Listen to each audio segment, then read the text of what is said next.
Now we're going to learn about stereochemistry, which is a very interesting part of organic chemistry.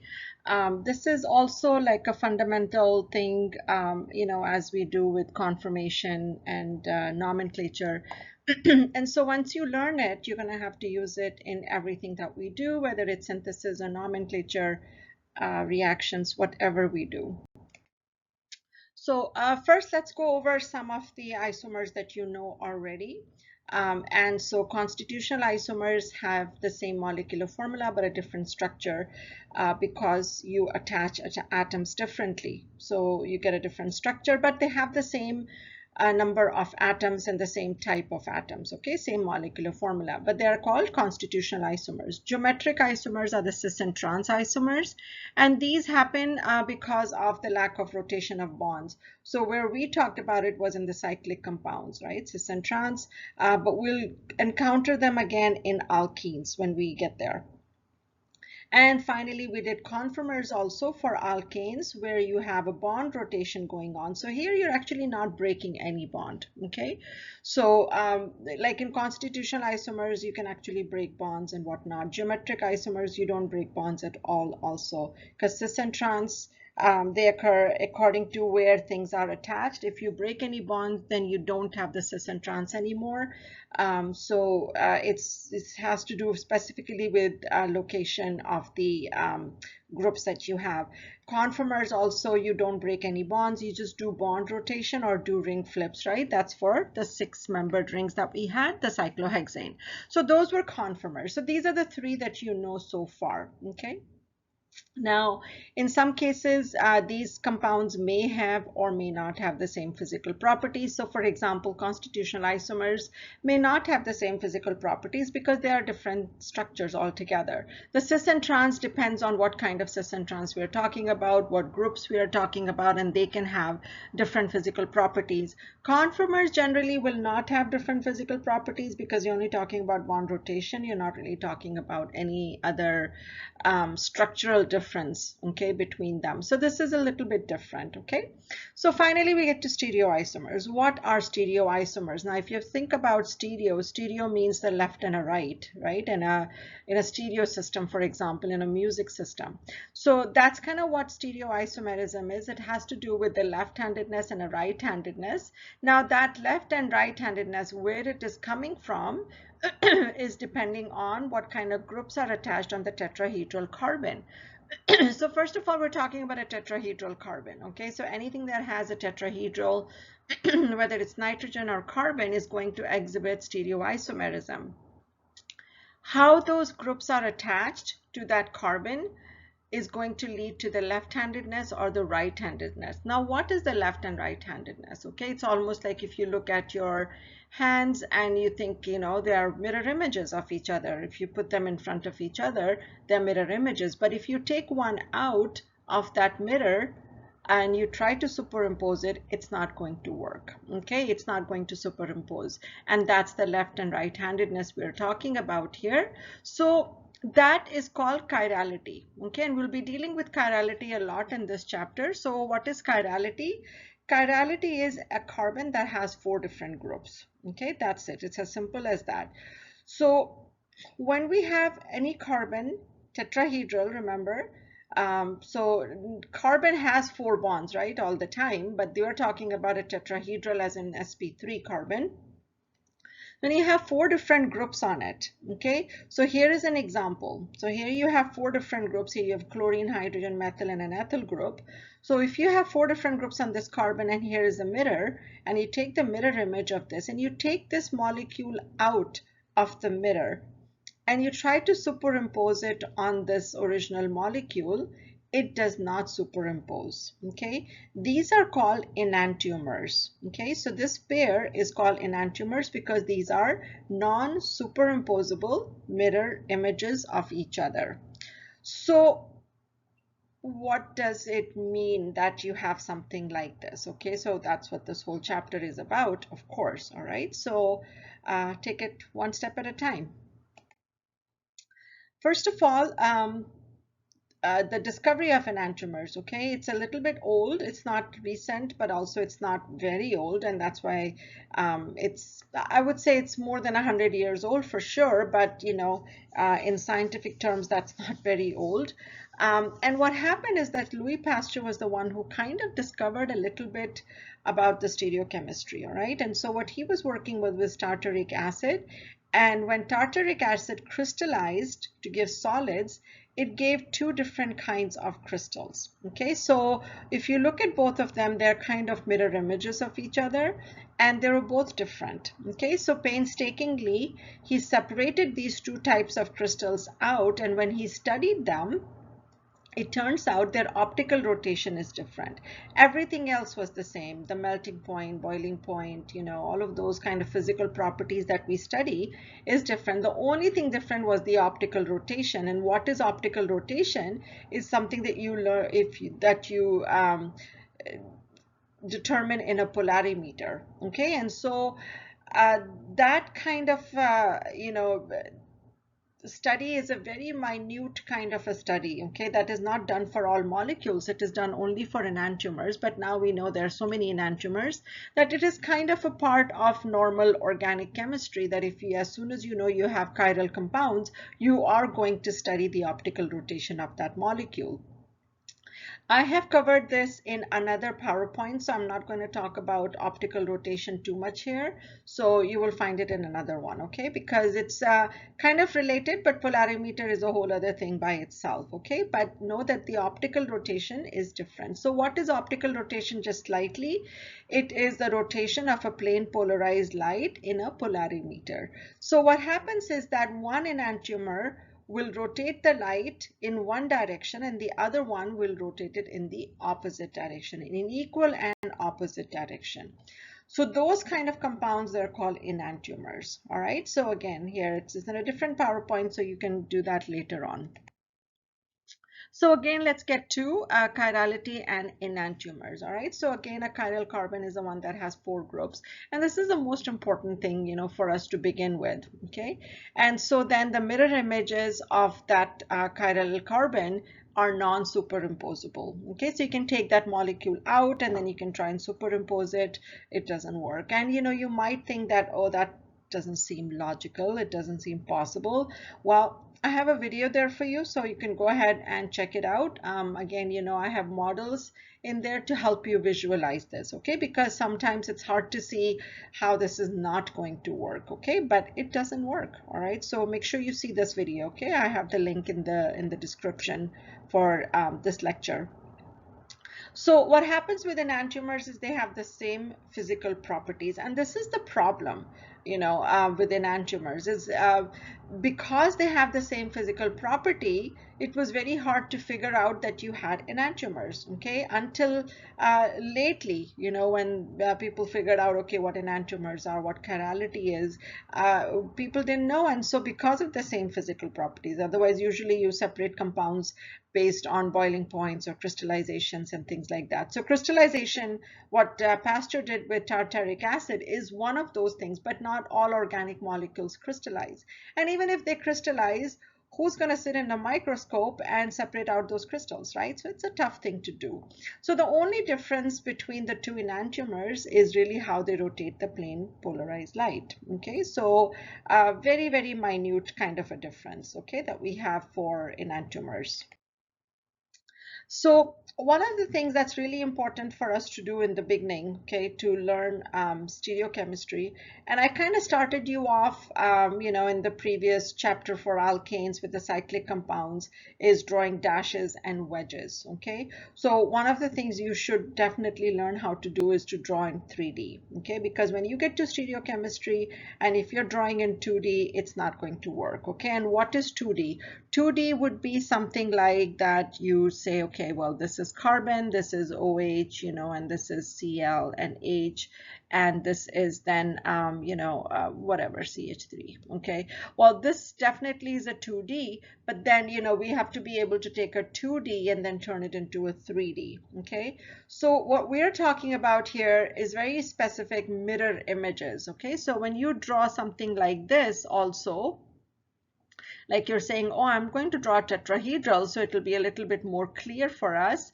Well, even this is not going to be clear for us, okay? Because we cannot tell, looking at this molecule, that which groups are in the plane and which is out of the plane and which is going behind the plane, because in a tetrahedral, you will have groups or bonds that are going in the plane, which is in the plane of the paper, and then some that are going behind, some that are coming in the front. Okay, so again, I have a video here for you to show you how to how you can draw all of these molecules. So make sure you see that video. To show it in writing is a little bit different thing, okay, but to actually see a video would be different for you. Okay, but here let me explain to you what we have here. So in this wedges, okay, what we have is that groups are coming out of the paper. The dashed line is going behind the paper, and then you have the plain line, and that is in the plane of the paper. You will see at any given time there are going to be two groups going in the same direction, whether they're coming out of the paper, whether they are in the plane, okay, whatever it is, or whether they're going behind, it doesn't matter, okay? But at one given time, you will have two groups going in the same direction, okay? So that's how you will see all of these, okay? So these are all different representation of the same molecule and how you write them. Okay, so two lines here coming out, wedges, that's we say, so which means that if you have a tetrahedral, the H is the back atom. These two are coming out of the plane. This is in the plane. When you have a tetrahedral like this, these two groups are in the plane. OH is coming out and H is going back. I really urge you to look at the video that I have for you, because sometimes we end up drawing molecules which do not make any sense at all, okay? So it's really, really important that we learn how to draw molecules properly, okay? And for an example, I have 3 and 4 here for you, okay? So if you look at 3 and if you look at 4, okay, they both look kind of the same, right? You're thinking, oh yeah, OH is coming out here, OH is coming out here, hydrogen is going to the back, but you will see that I did not show the hydrogen here in number 4. And let me show you what the difference is between 3 and 4. So in 3, you can see that I have this carbon drawn out as a tetrahedral.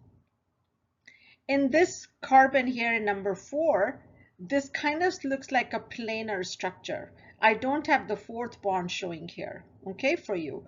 Now, typically what would happen is if you would think that, oh, the 4th bond must be going like this, it's actually not, okay? And that is what I'm saying is wrong with drawing certain structures. They just don't make any sense. And you can look at a tetrahedral and you can try to draw that molecule. It's not going to work, okay? If you want to draw that hydrogen at the back, this is how you have to draw it, okay? Because that is the tetrahedral that's going to work, which means what? It means that you have to shift the OH a little bit to the right here coming out and then draw the H at the back, because that is the tetrahedral structure. That is when you're following the bond angle, okay? So drawing a molecule is also a very important thing. So what I am trying to say here is, if you mean to show the hydrogen, then make sure you draw it like this. If you don't want to show the hydrogen, then draw it like this, and both of them will be the same then, okay? Do not draw this hydrogen, because as soon as you draw this hydrogen at the back, the structure is going to be wrong because it does not exist, okay? So, and you can try this out as much as you want on your model set. You will see it does not exist, okay? So don't draw the hydrogen and you'll be fine, okay? That's what I'm trying to say here.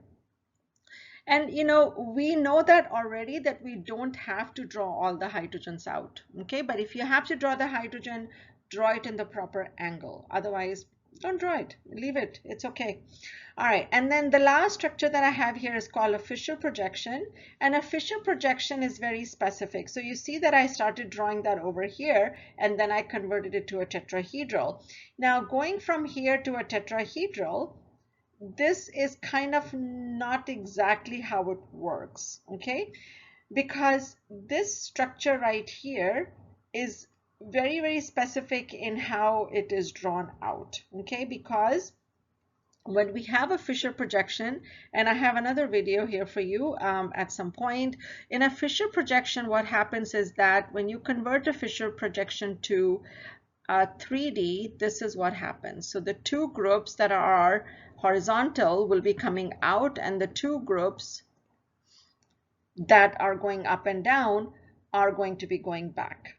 Okay, and you can draw a model of that and it'll work out. Okay, but that is the translation of a Fisher projection to a 3D. So this one that I drew out was actually wrong. That's not how it works. Okay, so that's why I want to tell you it's really important how we draw our images in 3D, because in stereochemistry what's going to be important is how your atoms are arranged, okay, in a molecule. Okay, enough said. Watch the video.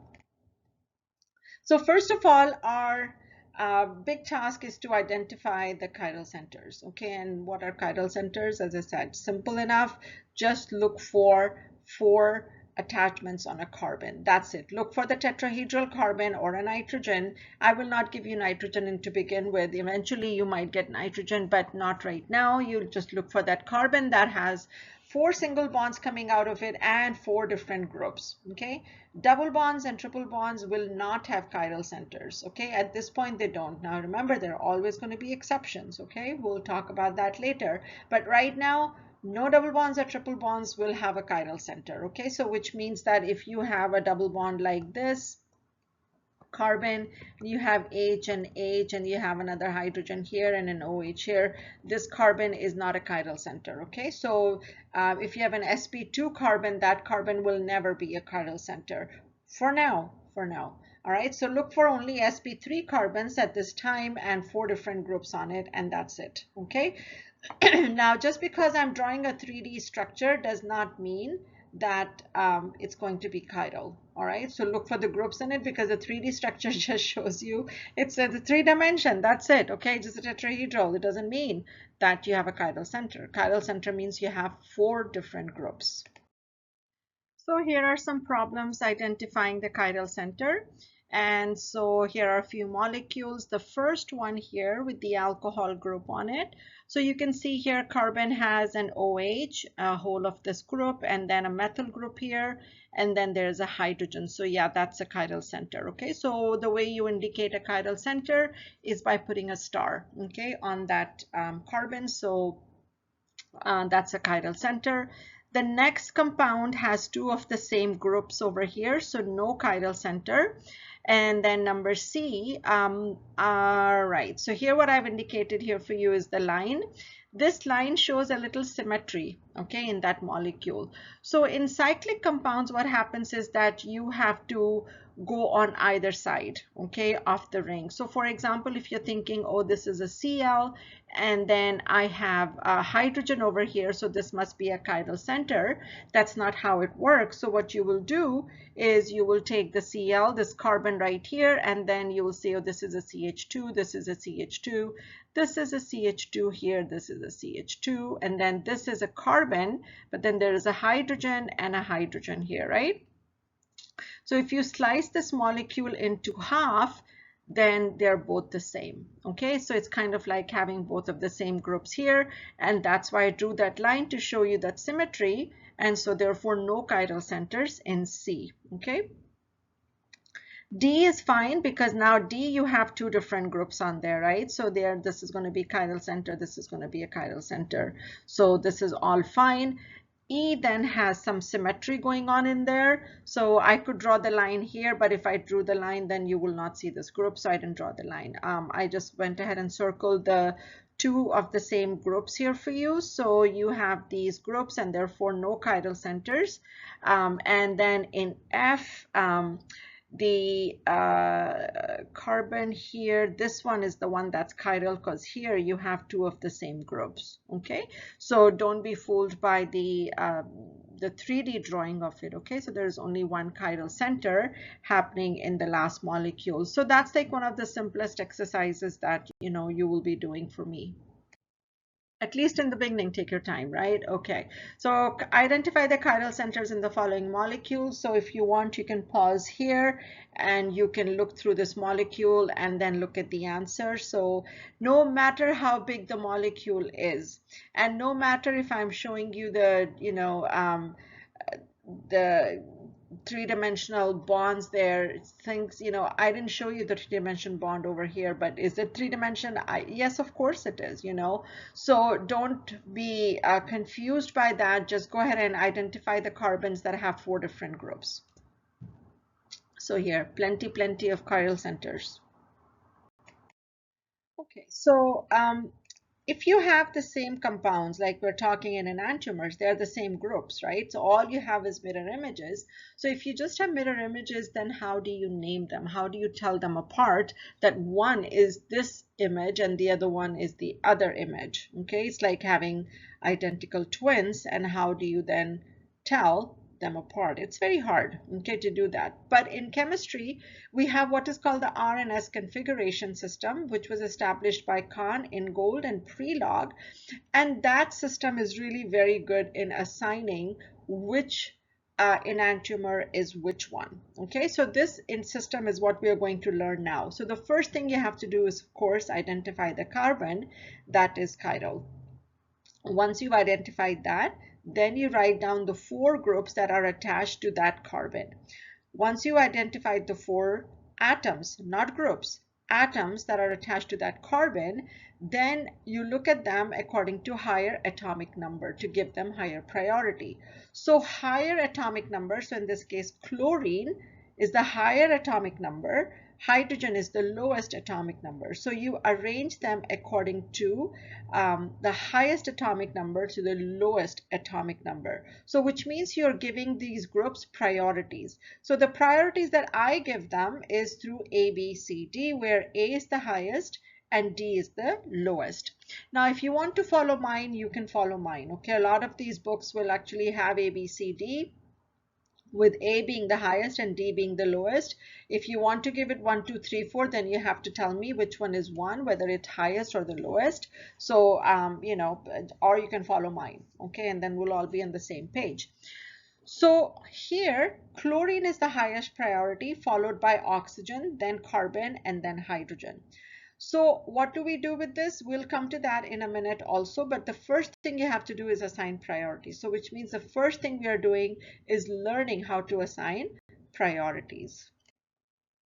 So here is whole thing here for you because we have so many different groups in organic chemistry. You have to be able to assign priorities for all different kinds of groups. Okay, so these ones are very straightforward. Okay, over here that I've given to you. So the numbers that I've given here are the atomic numbers, and the atomic numbers are for the first atom that is attached.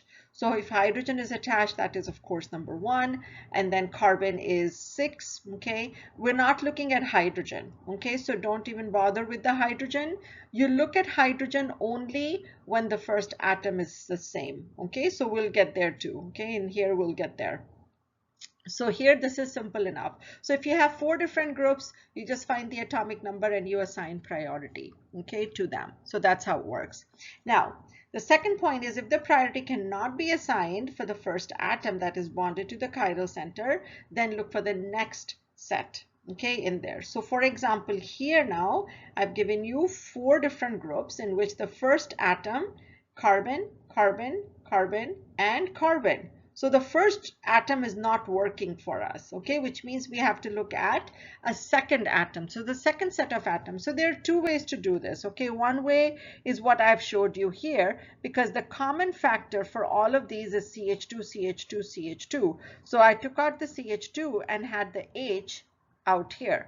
Okay, so then here in the next one, the CH2, and what else is attached here is CH3, right? And then NH2 and then OH. That's how it is attached. So I've bolded, the atom that I'm looking at, okay, over here. Now, the other way to look at this, if you want to, is to, let me erase all of this so I can show you what happens, is that you have a CH3, right? So C and then H, H, and then H. Then here you had a C and then H, H, then C and H, H, and then H. All right, and then C and then H, H, and then N, and then the 2 hydrogens, and the last one again was the C, H, H, and then O, H. Okay, so what we do now is that the first atom was the same, okay, for all of them. So this is not helping us at all. So now we go to the next one, okay? So the next atom that we have is going to be hydrogen, hydrogen, hydrogen. That's the next set, okay, that we have. So here it is hydrogen, hydrogen, carbon. So this is not how we write it though, okay? The way we write it is going to be carbon, hydrogen, hydrogen. This one will be nitrogen, nitrogen, hydrogen, hydrogen. That is the next set, okay, of the atoms that we have. So here, oxygen, we write first oxygen and then hydrogen, hydrogen. That is the next set of atoms, okay? So let me highlight that for you. This is the next set. This is the next set. This is the next set. That's how it works, okay? So here, because the hydrogens are the same, I didn't bother to write them. I wrote them here with CH2. So the first atom now is CNO, and then here it was just hydrogen. So you look at the atomic number for all of these, and that's how you then assign priority. So oxygen gets the highest priority, hydrogen gets the lowest. Okay, so I hope that works for you. So we go from one atom to the next set of atoms, and then if the next set of atoms are all the same, then you go to the third one. That's how you go. You don't take the whole group into account, okay? So let me erase just a little bit here. So you're not going to look at this whole group and say, oh no, this is heavier than this one. That's not how it works, okay? So you take it an atom by atom by atom, because sometimes it's going to happen that you're going to end up with a wrong priority because you took the whole group, okay? So make sure you go atom by atom. So here this slide also shows what I was trying to show you before with expanding all the structures, okay, which means expanding the groups that you have to get a clear image, okay, of what's going on. So here is a molecule. In this case, okay, oxygen is clear, hydrogen is clear, all right? But the next atom, which is carbon, is also carbon over here. So which means that between these two, we cannot decide. So we'll have to go to the next atoms. Okay, so what I've done here is I've expanded everything here for you, and you don't have to expand everything. You can do the shortcut here also, okay, that I'm going to show you now. So carbon here is attached to 3 hydrogens. Carbon here is attached to 2 hydrogens and a carbon. Please go atom by atom by atom, not by the group, okay? Because don't take any shortcuts, okay, that are not valid. There are some shortcuts, and I will teach you the shortcut whenever there is a need for it, okay? And when there is like, it's, you know, it's going to work 100% of the time, I will show you that, okay? But don't take a shortcut with the group. Sometimes it's not going to work. So here the carbon is attached to hydrogen, hydrogen, and hydrogen. Here, this carbon is attached to a carbon and then hydrogen, hydrogen. So the blue ones, okay, are the second level. The first level is, you know, the oxygen, hydrogen, carbon, and carbon. The next level is the blue one. So here, the first atom that is different is carbon, because the rest of the two are the same. Now, in the previous slide, remember, I had the oxygen, nitrogen, and all that. That was the first atom that is different, okay? So that is how you then assign priorities and say, okay, well, this carbon is going to get higher priority because it has a heavier or a higher atomic number attached to it, okay? So then you can assign your priorities, as in A is oxygen, B is going to be this whole group here, and then C is this, D is hydrogen, okay? So you assign priorities according to that. Now here is another one. Here I've taken an isopropyl group here for you. So this one here is an isopropyl group, okay? I know it's all a little bit crowded, but if you see it carefully, you will. So here's carbon, the chiral carbon, here is oxygen, here is hydrogen. So between these two, we have no problems, right? Because oxygen is going to be highest, hydrogen is the lowest. So it's between these two. So what do we have here? This is a propyl group versus isopropyl group, okay? So a propyl group here, this is the isopropyl group. See the V here? The carbons, carbon, carbon, that's the V here. This is carbon, carbon, and I didn't even bother drawing this carbon because we won't need it, okay? So here in the next carbon over, these two carbons are the first carbons, okay? Then we look at the next level that I've circled for you. Okay, so you don't get too confused with what's going on. So the box carbon, the red one, the atoms on this carbons are carbon, carbon, and hydrogen.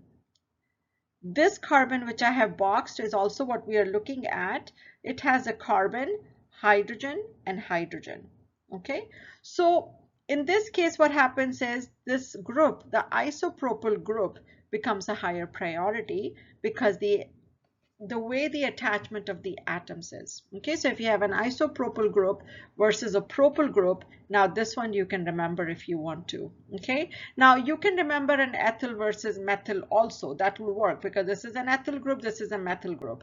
But an ethyl group will not work, or a methyl group will not work if there is some other atom attached to it, right? So if I were to go ahead and attach a chlorine here, it changes everything because now you have chlorine, okay, which gets priority then over carbon. All right, so that's why I'm saying you can't memorize everything, but there are some things that will work. Okay, so you have to be careful at what you're looking at, and don't just take anything for granted. Be careful if you're taking shortcuts. All right, so isopropyl group then is going to have a higher priority than the propyl group here. That's what this means. On this slide, we have the multiple bonds, okay, because you can also have double bonds and triple bonds, okay. So what does that mean? It means that if you have a carbon, and again, let's just say for, simplicity's sake, we have a chlorine, then we have hydrogen here. So what happens if you have a triple bond here, and then if you have a double bond here, right? So here are the hydrogens on that. This carbon doesn't have any hydrogen, okay, because there are already 4 bonds on there. So what if you have these two groups, okay? Then how do you decide which one has higher priority? Okay, so what I have done here for you is I have tried to color code everything, okay, because one of the things you have to do is you have to take this sp carbon and this sp 2 carbon and turn it into an sp3 carbon, okay? So how do you turn something from an sp to an sp3? You have to add more bonds, okay? So what kind of bonds are you adding? What atoms are you going to add? So here is for double bond, okay? So when you have this carbon that is attached to the other carbon, that's the pink one, okay? So this is the pink one. You add the opposite things, okay? You do a crisscross, and that is how you add it. Okay, so if you want to look at the oxygen one to help you out with the crisscross, that will help you, okay, because this carbon is also sp2. So once you're opening this up as 2, you're making that into an sp3 carbon. Then because this carbon is attached to oxygen, this carbon will get another oxygen, but because this oxygen is attached to the carbon, it gets the carbon. Okay, so that is how you open it up. In this case, since everything is carbon, it's all carbon carbon. So I've color coded it to show you that because this pink carbon is connected to the blue one, it will get another blue one, and because the blue one is attached to the pink one, it will get the pink one. That's it. Okay, that's how it works. So yeah, now I made it really, really messy. Okay, so here we go. So that's how you open it up. So here is the opening for the triple bond. Okay, the triple bond, because the blue carbon is attached to the pink carbon, it gets 2 more pink carbons. Now, if this was nitrogen, right, then you would be getting C and then N, N, and then N.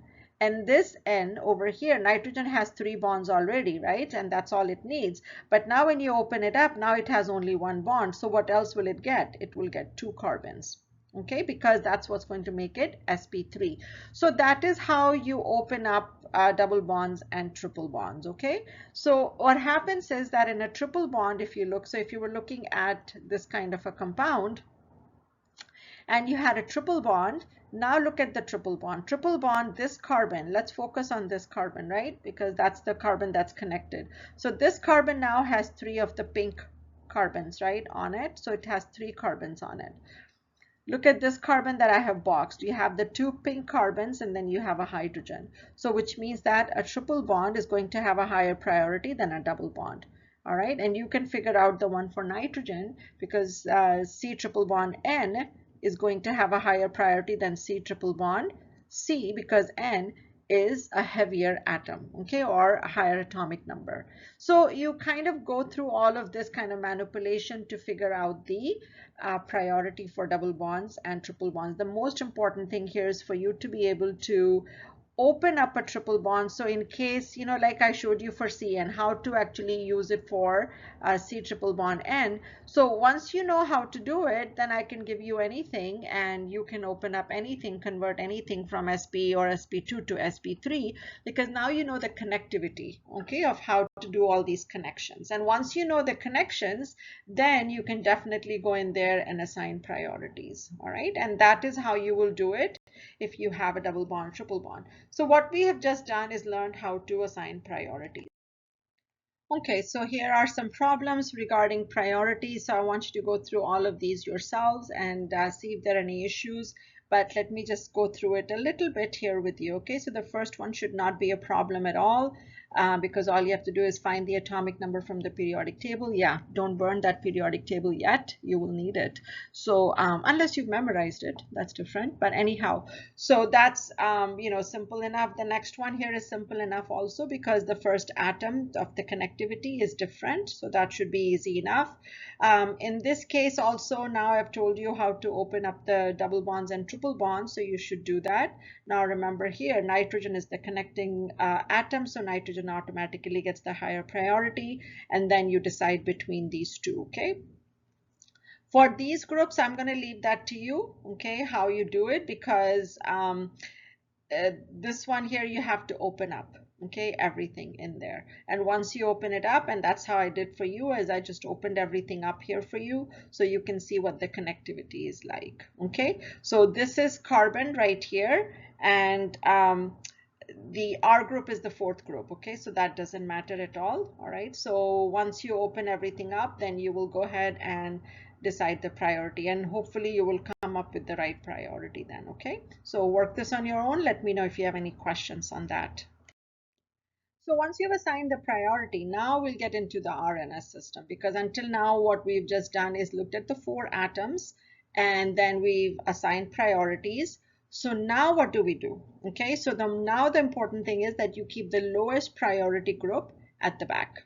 Okay, because remember it's a tetrahedral, and that's why we draw in 3D, because we want to make sure that the lowest priority group goes to the back. So which means that front facing is going to be your three major groups. Okay, A, B, C should be front facing, D is at the back.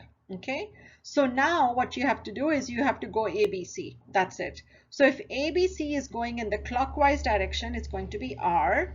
And if it is going in anti-clockwise, then it's going to be S. Okay, R and S coming from I think Latin words. R is rectus, which is left-handed, and S is sinister. Okay, so that is the left. This is right-handed. This is left-handed. So R for right.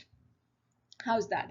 Since we don't really have those kind of analog clocks anymore, right? Most of us have digital watches. Not me, I still like my analog, but anyhow. So clockwise and anti-clockwise, okay, or counterclockwise. So here I've given you the example of how to do it. Here is a model for that as well. So remember I said in one of my previous videos that there is a website, MoleView. Just go on that one and you can draw 3D molecules if you don't have a model set. On the other hand, I highly encourage you to get a model set, get a tetrahedral, okay, and view this. I have made a video also for you on how to look at this 3D molecule and then, look from it from different sides, okay, in order for you to determine if something is R or S. Okay, initially it's good. Eventually, hopefully, you will get used to looking at molecules in 3D. Okay, so here what you have is the four groups. Remember, D is the lowest priority group, but this is coming out at you. Okay, so what I'm saying over here is two different things we can do. Okay, number one, you can go from here and you can turn that molecule in such a way that H goes to the back. All right, now follow me here. Okay, follow me here, because this H needs to go to the back. So if this H has to go to the back, you're actually rotating it like an umbrella. You're not breaking any bonds. You have to rotate the molecule like an umbrella So this H goes to the back, this CH3 comes here, and this Cl comes to where the CH3 is. That's what I've done here. Okay, so again, H goes to the back, Cl comes here, this CH3 goes over here. That's the rotation that you're doing like an umbrella. Okay, so that's what you do. You don't need to move the OH. Okay, you can leave it like that because OH is fine. It's one of the priority groups. It's D that we need to keep at the back. Okay, so once you have the lowest priority group at the back, then you have your ABC, right? And then you go counterclockwise in this case. So ABC, and so this is going to be S. Okay, in this case. So the other thing you can do, and which is a little bit harder to do in the beginning, is you change your look. Okay, where are you looking from? So in all of these cases, I've made a beautiful eye with beautiful lashes and whatnot, and looking at the molecule in such a way that you keep the lowest priority group at the back. So here, if you look from this side, then this group is at the back. But then you really have to be good in understanding that this CH3 is actually coming out at you. You have to be good in that, because if you're not good in that, you're going to miss it. All right, so this CH3 is coming out at you. This is not how it's going to work. This is not how it's going to work. The CH3 is coming out of the plane. This is going behind the plane. Okay, so that's what I'm saying. One time, you have to make the model. You have to see it in 3D. You'll get more comfortable with it. Okay, see my video also. All right, so here again, I have a couple of problems for you. So here, assign RNS, to the following configurations. And that's all you have to do is, figure out RNS configurations. We're not doing the whole nomenclature of this. All you have to do is, do RNS. So again, I have videos for this. I'm going to explain this to you here also, but otherwise you can watch the video and just completely skip me over here if you want to. But here it is. So first of all, you assign priorities. Okay, so assign priorities of the 4 groups. So I have S, I have Cl, I have H, and then I have a C. So here is the priority of the group. You label all the groups. Okay, so here what I have shown you is that I'm looking from the top because I want to keep hydrogen at the back. That's the lowest priority group. So I am looking from the top over here. So Cl to B to C. Okay, this is now going counterclockwise or anti-clockwise. Okay, the other thing you can do here, as I said over here, you hold the group C group, okay, as it is. C group is held as it is. So that's the handle of your umbrella. And now you're rotating these 3 groups. Okay, just think of it as an umbrella and hopefully you will understand it better. So once you rotate the groups, you should get the same configuration. Okay, so now what has happened is that H is gone to the back. This as H group comes to the Cl location, the Cl comes down here. Okay, so now what happens is H is at the back. Once hydrogen, the lowest priority group, is at the back, things become a lot easier. Okay, so you have Cl going to B to C, and then you have S configuration right there. So either way is fine with me, how you want to do it, but just please make sure that you keep your lowest priority group at the back, because that is the major problem that I get. Is that we don't keep the lowest priority group at the back. Okay, first, and I get the problem in the assigning priorities. Go atom by atom by atom. Okay, that's the important thing. And second thing is keep the lowest priority group at the back. So here is another one for this molecule. This is a cyclic molecule. Now as it is drawn, the ring is going to be in the plane. Okay, that's how you look at a ring, unless you have some dimensions given to you, like the wedges and dashes. Unless that is given to you, just assume that the ring is in the plane, which means that Cl is going up, H is going down. So that is what I have here for you. Okay, so Cl is going up, H is going down. This one is a little bit easier. We learned that double bonds have higher priority than single bonds, and then Cl is the highest priority. Okay, so A, B, and then C. Okay, so this is R. So that's what this is, and I think here I did not really write. Okay, I did write it here. So this is S. Okay, all right, moving on. In this problem, what are we doing? We are going to be drawing the structures with the proper stereochemistry. So I've given you the name. And I've given the structure because, of course, you don't know what the mevalonic acid is. So here is the structure. The main thing is that you need to have the chiral center as S for the first one and R for the second one. Okay, so the main thing is, of course, to make sure that your groups are going in the proper orientation, right? For in the case of S, they should be going from, in the anti-clockwise from highest to lowest priority. And in the case of R, they should be going clockwise. So the first thing you have to do is identify the chiral center, and then you have to assign priorities. Okay, so here are the priorities that I've given to you. My favorite way of drawing a structure when I'm asked to draw a structure is the first one, okay, because I like to have two bonds coming out at me and then the Cl whatever going up, and I put the lowest priority group at the back. So hydrogen is at the back, which you can't even see because it's hydrogen, right? So no need to write it out. So I haven't written it out, but here it's easy enough. So what I do is I put my highest priority group on the top. Okay, so here it is, Cl, and then the next priority group, because I know it is S, I know it has to go to the left side. So here is the next priority, the next priority. So very simple enough. I don't do any kind of shenanigans, okay, like this. And the only reason I have done this is to show you that you can have different ways of drawing a structure, and all of these are fine. Okay, so depending on if you have a model set and how you're looking at it, you can draw any of these and they're all fine. Okay, just the main thing over here you will see again with this structure and the third one is that if you're not drawing the hydrogen, then don't draw the hydrogen. But if you draw the hydrogen, make sure that you draw it properly and not in the wrong place. Okay, remember the wrong place was going to be up here. So if this is going back, it doesn't mean that the hydrogen is coming out. Do not draw it like that. Draw it like a proper tetrahedral. Okay, so that's kind of what I've shown you with the other three. But really this I find is the easiest way to draw, is that you have your groups assigned, and once you have, just pick your chiral center and just put A, B, C, D, or whatever, whichever orientation it's going in. Okay, so the same thing I have done with the second one also. So go through it. I've given the priorities, and then all you have to do is arrange it in the proper orientation. Okay, that's it. So again, I've given you two structures, so that way you can see, that you can draw either one and it's fine, provided your orientations are correct and your priorities are correct. Another typical question you will get is, what is the relationship between two molecules? Okay, so there are two ways of doing this. Okay, kind of a problem.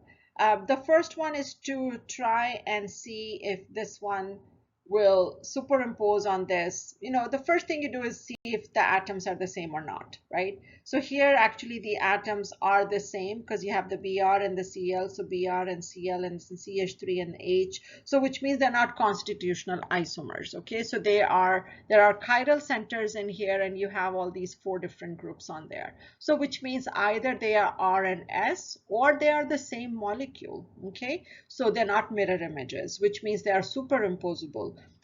So the two ways of doing this one, the first one is the little bit longer way of doing it, is you try to rotate the bonds in such a way that you try to make these look alike. Okay, which means that, see, the hydrogen is down here.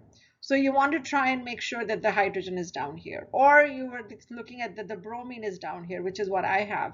So bromine is down here, so then you try to rotate it in such a way that bromine is down here. Okay, so either way you can do this. Okay, when you rotate it, and then you can figure it out. All right, the other way to do it, which I find is a lot faster to do, is to assign R and S. Okay, configuration. So I look at the priority of the groups and I say A, B, C, this is what I have, and your A, B, C, the same priorities here also. Just see which one is going clockwise and anti-clockwise. And here I have the beautiful eye again, looking at the on the side, putting the hydrogen at the back because that's the lowest priority group.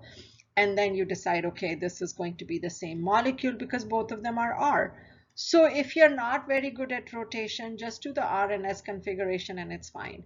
I allow you to use models in the exam. So, if you have a tetrahedral, then it's really, really easy, okay, to do. So, whichever you prefer, you do it. Now, with the rotation, I've given you a video on how you can rotate also. Okay, so make sure you watch the video to see how the rotation is done, because sometimes on the paper, it's not all that clear. Okay, so all of these problems, actually, some of these, I have them on videos. I have pencasts also, which is a little bit more 2D than 3D. Okay, so these videos here, these are actually model sets, and then I have another one which are all drawn on paper also, okay, that I try to explain to you. So make sure you go through all of these to understand how to solve these. These look simple, but sometimes, they can just kind of, turn your mind around.